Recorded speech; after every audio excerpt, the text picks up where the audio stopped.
संचारबंदीमुळे अनेकांचे कामधंदे बंद झाले आहे। कामधंदे बंद असल्यामुळे अनेकांवर उपासमारीची वेळ आली आहे।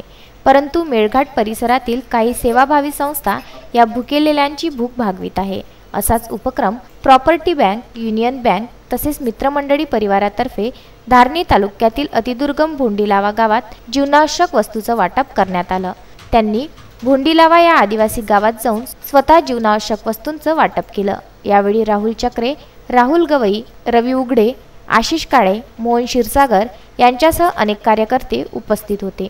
आम्ही प्रॉपर्टीचं काम आणि प्रॉपर्टी युनियन तर्फे धारणी या आदिवासी परिसरामध्ये अतिशय दुर्गम भागामध्ये असणाऱ्या आणि तिथं या कोरोना रुग्णामुळे या जिल्ह्याचे या शहराची भरपूर लोकांना उपाशीपोटी झोपावं लागत असते।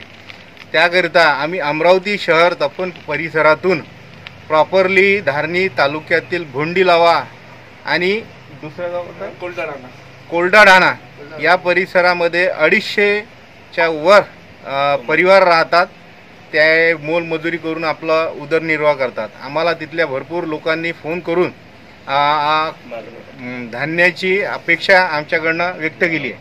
आमच्याकडले भरपूर लोक हे तिथले काही वर्षापूर्वी सेवा देऊन सुद्धा आलेले आहेत। ते काही शिक्षक होते, काही कृषी सहाय्यक होते।